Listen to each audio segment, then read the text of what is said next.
Retail has been one of the most affected industries by the pandemic. However, with every crisis comes opportunity. For some, this was the defining moment to make it or break it. How did they do it? What was it like? And what's next for the retail industry in the coming year? I'm Chuang, and it's time to do business. In this episode of It's Time to Do Business, we're going to take a look at the local retail industry and discuss how the pandemic has changed things and what were some of the lessons learned. Yeah, Shirley, such a privilege to be talking to you. I understand the retail sector in Malaysia, one of the most established. Malaysians love to shop, always have, always will do. When the pandemic hit, right, what was the biggest wake-up call for the retail sector?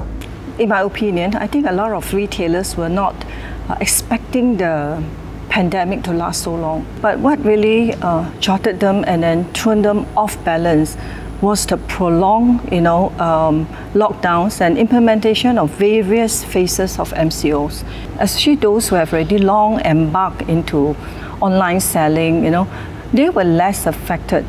But to me, I felt that the wake-up call was that you have to always be ready for any consequences, any changes, anything that would just happen overnight, you just have to find ways to maybe relook and re-evaluate your own operations. Yeah. Why were they not getting ready earlier? Because even before the pandemic hit, there was already a shift from physical to virtual, right? I'm sure the larger companies, where they have a very structured kind of system, they would have like experts to help them to transition.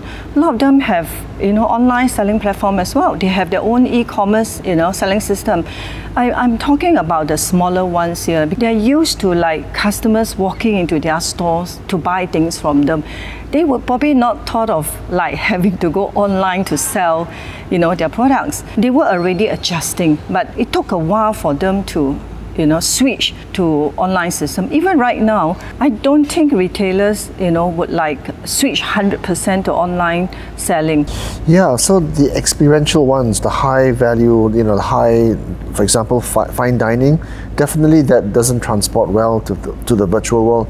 So which sectors are still struggling, and which ones have survived already? The sectors who are still affected by the pandemic will be those classified as non-essential. The difficult time for operators and retailers who are selling fashionable products, jewelries, I think they suffer a great deal because if people are working from home, you don't really dress up. So I think they are the worst hit sectors in my opinion. What about the role of the ecosystem? Because obviously if you're in retail, you rely on the ecosystem, whether it's the utility providers or whether it's the landlords. What feedback can you give in terms of the assistance that, say, landlords gave, to tenants in the big malls and those big shopping centers? They were able to negotiate some, reduction of rental in terms of reliefs. Especially shopping malls, landlords and tenants are business partners. I'm sure landlords would not want to see their tenants suffer in any way. Because you can imagine if you have had good tenants who have been performing really well and then business drop and then they're unable to pay rental, I would think that landlords want to try their best, to make them survive as well. I just want to ask you as well, right? How have the shopping trends changed in the last few years? I mean, pandemic notwithstanding. I mean, you've been in retail for many years, Shirley. What can you tell us in terms of how the consumption trends have changed? Online has gained a lot of popularity because you now are given the opportunity to browse through, right? You would select first. But having said that, I don't believe that online platform will dominate 100%. A lot of people still would want to browse through the products online, but still, go to the physical store to pick up the products because they want to physically examine the products. So you're saying that this so-called omni-channel approach is going to be relevant? Omni-channel is where you can buy the same good or service online or offline, right? How do retailers apply this approach if they haven't adopted I think for retailers, if they have competitive products being sold on the e-commerce, online platform, it is advisable for them to compete. But I guess there are a lot of people who are willing to help.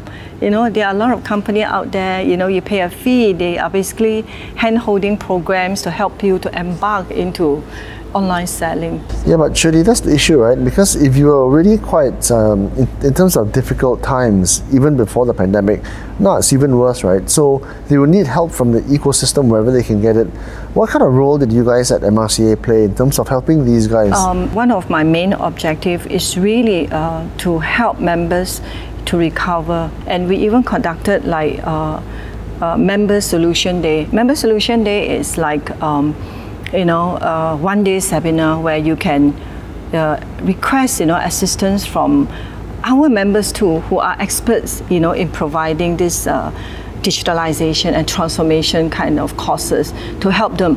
We also have been helping them by really getting the government to provide lots more financial subsidies to them.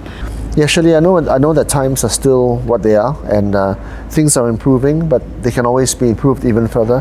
What words of encouragement or positivity can you leave with us to send to retailers? We would want all the retailers to stay positive, much as we cannot be, dependent on international tourists just yet. Locals, Malaysians should go out there and then, enjoy, spending and then buy nice things for themselves, And I feel that in that aspect, with the continuing support, from association, from the government, the retailers should find, time to bounce back very quickly.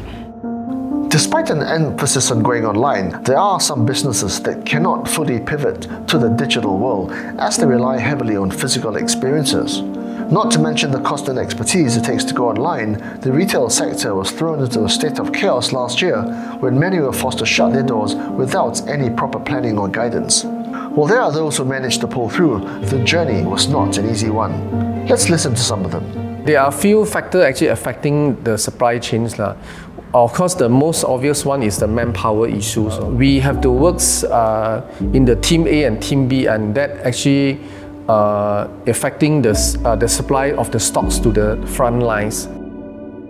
Subsequently, there are also cases like active cases happens in our warehouse. Then the whole team had to lock down. We have to have some ad hoc backup plans, like asking the support teams from the frontliner to come back to the warehouse, or even the office people to support the supply chains. We cannot stop because the essentials items like the medicines and all this, we have to supply to our customers.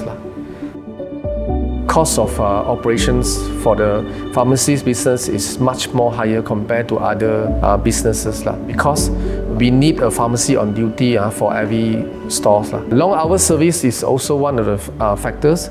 So we work at least also 12 hours per day because we want to make sure our service always available anytime. We always like to be next to supermarkets because I think most of the customer will come and buy the grocery items, and then they'll pick up personal care and also their medicines nearby. I think the environment here is very convenient as well because we hear customer feedback that it's very easy to get parking. These are some of the factors. Our future plan is to have more stores in the places we don't have, like in some of the states like Sarawak, some of the states like in Terengganu. So our company have invested into SAP systems. We are going to also expand in our own GPO systems, enhancing our mobile apps to have more engagement with our customers. The consumer may change the behaviors, like nowadays they may look for actually convenient as one of the important factors. Besides, consumer always talk about cost concerns. And this brings us to the end of this episode of It's Time to Do Business. Despite the economic recovery that we're experiencing, the road for retail is not an easy one, with many challenges ahead. But after learning of some of what our guests went through and how they managed their hurdles, we can definitely expect a better future for all in due time. I'm Khoo, and thank you for watching.